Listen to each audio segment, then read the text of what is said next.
Hi, everybody. Welcome to Life Stories. I'm so glad that you're here. Today on the podcast, I speak with author Jessica Speer. Jessica is writing books for preteens and teens to prepare them for issues that they're going to be facing in the near future. Our word of the week It's the word of the week. is struggle. The books that Jessica has written are on friendships, they are on navigating middle school, and they are on the benefits and dangers of cell phones. And these are all issues that our preteens and teens will struggle with at some point. I told her I read her book about friendships and I'm going to give it over to my granddaughter. But I told her there are a lot of adults that could benefit from the writing in this book. Friendships are tricky, they are things we struggle with. Imagine being a kid and having this cell phone in your hand and having all of the information in the world at your fingertips. It can be a struggle. It's exciting. There are good things about it, but it can be a struggle. You're going to enjoy this conversation. And if you are a parent or like me, a grandparent of a preteen or a teen, you're going to want to get her books and to look into what she has. She even offers some free resources that are on her website, and you will see her link down below. You can go check those out. Thanks for listening. I hope you have a great day. How are you? I'm great. How are you? I'm doing well. So I have been looking forward to this conversation. I have a granddaughter who is right in that age group of the kids that you're writing for. And so I just thought it was so important. In fact, as soon as we're done, I have one of your books. I'm giving it to her. Oh, She'll be here next week. oh, So it's thank perfect you. for How old her is age. she? So she'll be 10 in September. Perfect. Yeah, Yes. that's perfect. Oh, thank Yes. you. It is perfect. I'm very excited. So I love the books that you're writing. I love the topics that you're writing about because it's so important. What you're doing is so important. Oh, And it's something that, as parents, it is, but nobody's really doing a whole lot about it. You know what I mean? It's parents that are involved or trying to help, but I think these books are so important. So tell me, I have your BFF or NRF, not real friend book, but tell me about your other books that you've written. so that was my first one, Yeah. which grew out of a friendship program that I ran in schools. My second one is all about middle school because things get really interesting in middle school, and I wanted to have a book not just for girls. So that's for Yeah. all genders. It really dives into what happens in middle school so kids Yeah. feel informed and prepared. And Yeah. then I couldn't not talk about phones. So Yes. my third one is all about navigating life with a cell phone as a young person, and the awesomeness of that, but all the things we need to be aware of and Yeah. cautious of as an online Yeah. citizen. I'm so glad we didn't have all that when I was a kid. I know it certainly you has know, changed childhood, that's for sure. Gosh, it has. So I was going to ask you why. That was one of my questions is why are you writing about these subjects? You said that you had a friendship program that you were running, but these are very specific subjects that you're writing about. So tell me why you're doing that. Oh, good question. And there's a few reasons. One is I have a background in social sciences. So Oh, I'm just a person who is really intrigued by the human condition and yeah. human relationships. That's super inspiring and interesting to me. But what really got me into this was being a mom myself and realizing I actually needed some tools and a better framework to navigate when my preteens and early teens hit some bumps in the road. I realized, oh, there's a lot that I want to share with them here. So that got me really curious. And I dove into research, which grew into my friendship program, which Yeah. grew into book number one. And then that I couldn't stop there. There was so much more I Yeah. wanted to talk about. So yeah, it's so self-serving in some ways because I felt like I to be the best mom I could be, I really wanted some tools and a framework and language and just something to help guide my kids Yeah. and to guide me to be a better parent. Yes. I think one thing that was interesting about this book, yes, it is for girls, yes, it is for young kids, but it can apply to adult friendships as well. There was a A lot of, hundred percent. I wish that after middle school, after high school, the drama and the backbiting and all the things stopped there, but it doesn't. It just Yeah. unfortunately doesn't. Yeah, you and so know? in all of my books, it really is kind of that stuff that we pick up over the course of our lives. Yeah. But I wanted to share that earlier in a really age appropriate way because it is some of these Yeah. guiding insights and principles that are true throughout our lives. And I found, working with kids, light bulbs went off when they're like, oh, that's how Mhm. it goes, so just why not Yeah. share this information early and just practice it as adults, Sure. just yeah. So you're so right, they're written for kids and Right. preteens, early teens, but all the information Yes. applies throughout life. It sure can. So you go and speak at schools to students and things. What do you talk about? Do you just talk about your books or do you talk about certain subjects when you go in? It depends on the school. So I love to kind Yeah. of really address maybe what's happening currently in the school. And that's often when I Yeah. get called in. So, for instance, my most recent book, which is on phones, if there's a lot of dynamics going on with phones at school and classrooms, I'll often go in and just speak about that, Yeah. both to the kids and then do a separate presentation to the parents, because I find Yeah. that it really helps if both of them are operating with the same set of information. Sure. But then on the other side, I go in and work with kids on social stuff. So Yeah. I might actually have a small group of that I'm working with a friendship group. I often do that with teams too. Sometimes it's Yeah. sporting. It gets sometimes we can get in a really toxic place, where Yeah. people aren't treating each other well. So in those times, it can help to bring somebody in to really help us, one, unpack what's going on, and Sure. then put some tools and some skills and some awareness in place so that we can move out of that place and get to a better Right. place. So because what I find is relationships require a lot of skills that we're Yes. all learning over the course of our Oh, lives. So, yes. so especially in these early kid, preteen, teen years, this is a training ground for this stuff. So Yeah. I love to just talk about that, so that we can realize, hey, we're all learning how to do this better. Let's figure out Right. how can we do this better? How can we treat each other better? How can we be a better friend? But also, how can we actually, put some boundaries in place when something Sure. really unhealthy and not Yeah. good for us or our classroom or something like that. So yeah, it's all complicated fun stuff for me. Yeah. Like that actually brings me so much joy to go in and Yes. try to help improve a situation, because Yeah. life gets complicated, as It we know as we does. age. Oh my goodness. Yes, it does. And this is so good because I wish I had been this prepared. I had a lot of issues to deal with. And when my kids are growing up, I wish I had been healthier and in a place where I could have, helped them with stuff like this, but I needed my own help. So Oh, and I that's think so it's, true for all of us. It really is. Yeah. yeah, So don't be hard on yourself, or anybody listening. Don't be hard on yourself. right. We're all doing the best we can, with the Sure. skills and the experiences that we have. Yeah. But I love how you're empowering these kids to learn these valuable lessons. When you go to talk to schools or groups or whatever, what is an issue that comes up most often? Like, what do you think is the one that comes up most often?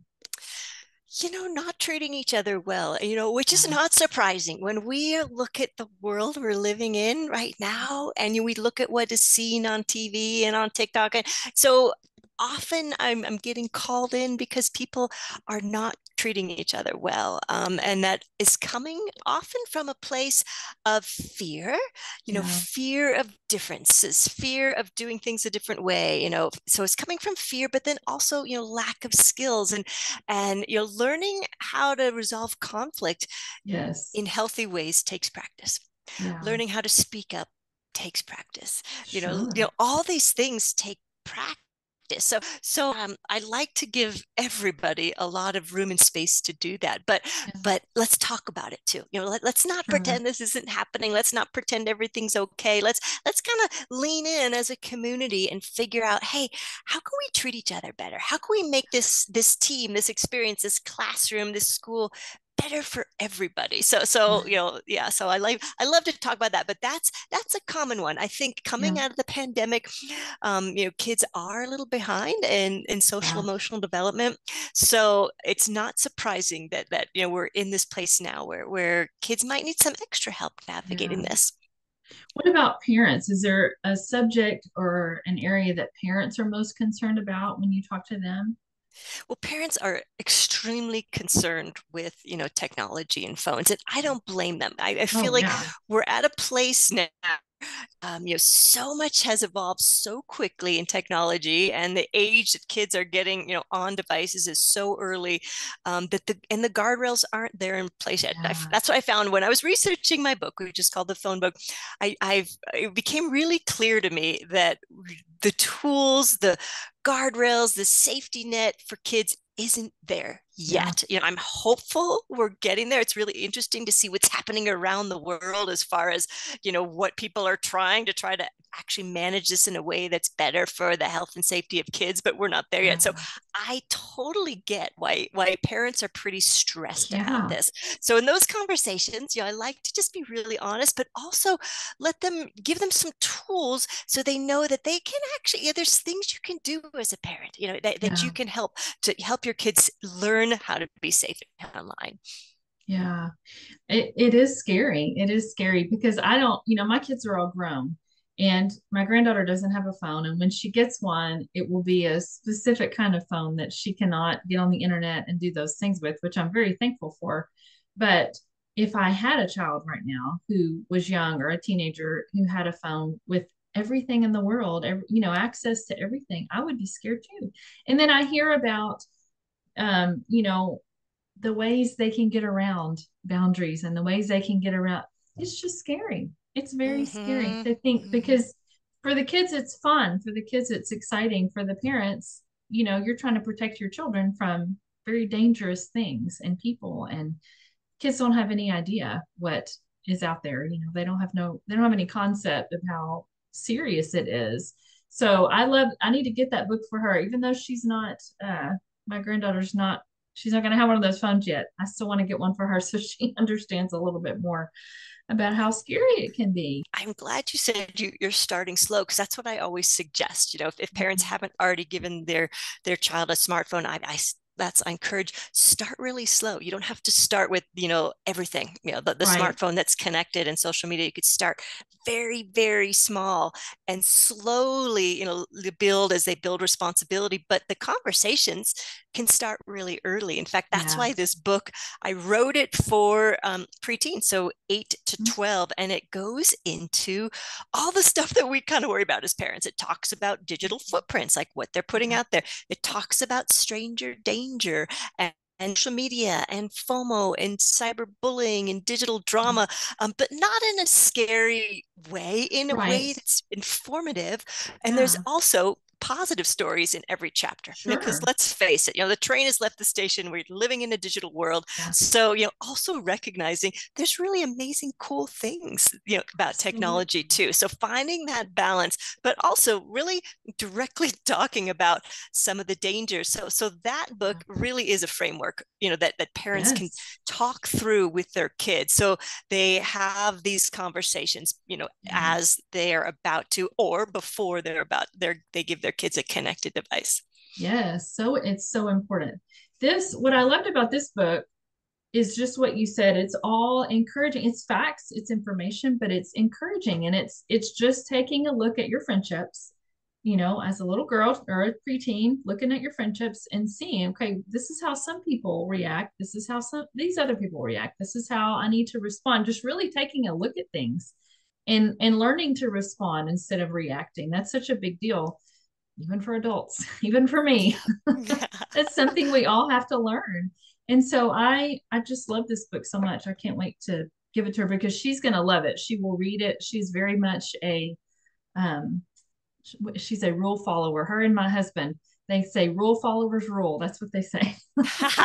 She's very much likes to see things lined out. And so this is Oh, perfect for her. I'm So I'm very glad. excited. And in that book, you probably came across the friendship pyramid, right? Did you Yes. remember? Okay, so Yes. and that, if anybody's interested in that, that is free and available online. Just search Okay, good. Jessica Speer friendship pyramid. I've found that a lot of families like to put that right on the fridge as Oh, a that's a great reminder, idea. because that has a lot of the friendship truths that are shared Yeah. throughout the book up here in this friendship pyramid. And really fast, what that pyramid is, it just shows kind of the lay of the land. At the very tip of the pyramid, we have our close friends, which are hard to find, and what are the Yeah. qualities associated with that? That in the middle of the pyramid is the swath of just friends. And I'm really loose with that term. I'm talking classmates Yeah. and teammates and Right. neighbors, but these are really important people in our lives, even though we might not feel totally comfortable with them. These relationships are very far from perfect, but they're important. At the Right. base of the pyramid, acquaintances, and then separate, I have what I made this up, NRF. So the book is Yes. called BFF or NRF, and I made that up. NRF stands for not really friends. And I didn't want to just throw a label on that. I didn't want to say mean girls. I didn't want to say bullies. I just wanted to give it a name that describes a situation where this actually doesn't feel like a friendship, and Right. some of the qualities associated with that. And that's great for all of us to know that Yes. sometimes we have relationships that don't actually feel like friends, and Yeah. this is probably why.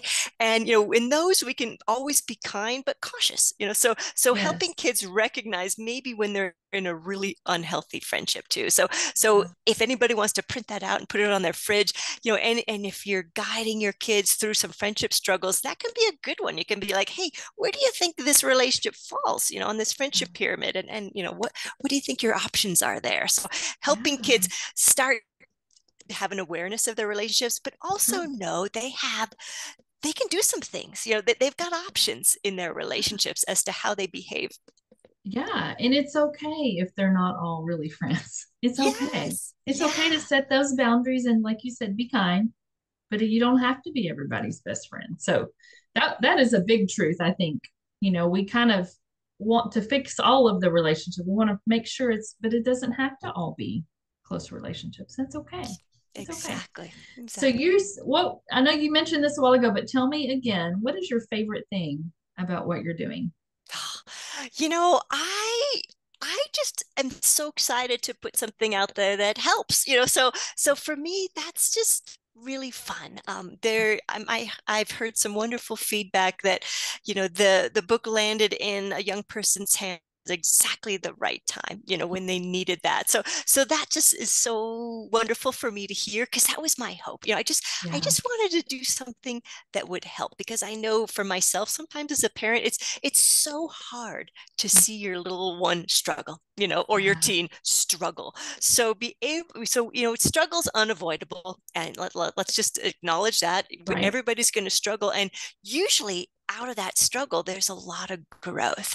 But if there's something that we can give them in that struggle that might help them see their path forward, that's just awesome. And I'm a huge Good. advocate of reading in books, which is why I guess I landed in this space. I feel like, Yes. books are a great space for people to really explore, their Yeah. lives and what's going on with them.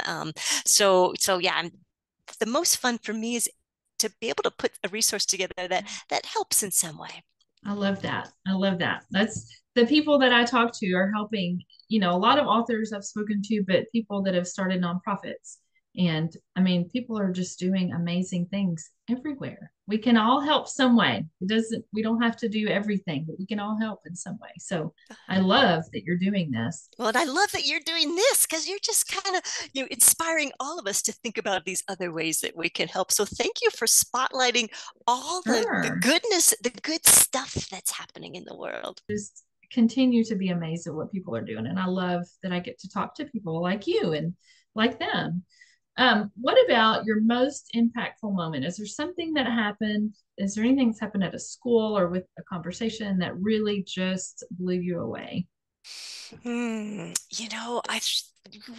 What was so fun for me was, when I love to always start with working with kids before I Yeah, actually write the book. So I get a real feel for that. sure. And one of my favorite parts of working with groups is when I could get them together and they start talking about these things. There's such a relief, because they realize, oh, it's not just me. Yeah, This person who I thought had everything going for them is also struggling for this. So Yeah. that's been so fun. For my second book, which is all about middle school, I spent Mhm. a lot of time in middle school classrooms with small groups, really just picking apart what are the hardest parts about middle school. Yeah. So that, at that age group, having a place where they could really honestly share and somebody was really listening, was awesome. And I remember this Yeah. one boy shared, I think for the first time, how hard it was for him. He was experiencing some bullying. Someone was really coming after him again and again. And, what was the hardest part for him was that nobody came to his aid, like even his Oh, best wow. friends. So be able to like process that out loud, like, wait a second, Sure. why are you guys not helping me out here? That was so hard for him. So of course Yeah. that became, a story in the book, and everything's always confidential, but that became a Right. story in the book about the importance of, that advocate who can actually make a difference by saying something in that moment to stop the behavior. So Right. yeah, that was really powerful for me, just to, Sure. again, to hear that from him, but for him to be able to say that and say that Yeah. that might have been the worst part of the whole thing, was that Wow. nobody stopped this. Yeah. I was going to ask if you felt like they were really honest when they talked, but I guess they are. They're very Yes, honest yeah, when they they were talk. really honest. And there's a few ways I go about that. One is first to, build trust. So a lot of, Yeah. time so we can build trust. And then very small groups. Yeah. And sometimes I have them just write, on a little piece of paper, because sometimes they can't share maybe in front of them. Right. So I always have the option, just to write something anonymously and share. And so I think there's all sorts of ways that we can connect with kids, and they Oh, can yeah. share in a way that feels, safe for them. Yeah. That's awesome. I love that. Did you have any new projects or any books you're working on for the future Yes, or? I have a lot in my head. Yeah. So I have a few that I'm working on one Great. right now that's actually more about mindfulness, to Okay. help kids with, when things get really hard, how to self-regulate, how to settle Yeah. themselves. And I've got another one that I'm hoping to write, kind of a companion book to my first book, which was a friendship book for girls. I've got Yeah. another one that I'm working on, that's not just for girls. So Yeah. I've got a lot in my head that You I'd love to keep do. exploring. That's wonderful. I'm excited about all of that. I think that's great. I think, and I should have asked you this earlier, this book, is for girls, but don't you think it's a lot harder for girls in friendships, even that young, than it is for boys? I mean, don't you think we make it way more difficult than it needs to be? Well, we relate in different ways. We connect in different ways, and we also, talking about the preteens, we also, start this transition through puberty earlier. So for Right. girls, these issues tend to start earlier, and some of that Yeah. is part of that transition. It's not all hormonal, but just this change in us as Yeah. people. Maybe we start to have different interests, and what we used to do with our friends is not what we like to do anymore, and that causes a Right. lot of change in friendship. Yeah. There's a lot more group dynamics. Girls do really like to talk things out, Yeah. but often we might be afraid to do that directly with the person we're in Right. conflict with. There ensues, like, comes gossip, and so Right. so there are some dynamics, that females bring to their relationships, but there's also so much depth and beauty there. Yeah. We know as now grown women, Sure. how much, our close friendships mean to us, and how Oh, much yeah. sharing there is there. But as we're learning these, social relationship skills, it's a bumpy road, and sometimes Yes. more for girls and boys. But boys have their own. What I found is boys have their own thing too. It's Yeah. just a little different. Just The different. way sometimes it just doesn't come out, or it might come out as something a very physical thing, Yeah. to try to solve a problem. So it's just a little bit different. Yeah. That's interesting. Well, I love these books. Like I said, I'm going to hand this over to my granddaughter next week when she's here, and I'm excited about sharing the other ones with her. We're not quite in middle school yet, so she has a couple of years, but eventually she's going to need it so she can read it ahead of time. But I love it, and I will be recommending these to everybody because I think it's just so important. I just think it's so important. So, is there Uh, anything else that I did not ask that you want to tell me about? I always encourage if parents, if they want to read it too, they don't have to read it Yeah. with their kid, but if they read it too, there's so many conversation openers. So that first Sure. book, as you notice, there's a lot of quizzes. Such as Yeah. how healthy is my friendship, or how are my friendship skills, Yeah. and they're just great conversation openers to really Yes. open the door to helping your kids understand what healthy relationships look like, and Sure. start that conversation. So I encourage parents have time to read it too, Yes. and really just use it as a framework to help guide your kids through the preteen and teen years. Yeah. Absolutely. Absolutely. Well, thank you so much for taking time to chat with me today. I'm honored to get to talk to you today. I was very excited about this. I'm a big reader too. So besides helping my granddaughter, I appreciate and admire authors very much for what they do. So Oh, thank you, Shara, and thank you for your what you're doing, and for being such an awesome grandma. Like, how lucky well, is your thank you. granddaughter who's thinking about her and giving her tools and resources? So Yes. thank you for all you're doing too. Sure. Well, thank you very much. I hope you have an excellent evening. Yes, thank you. You too. Okay. Bye bye.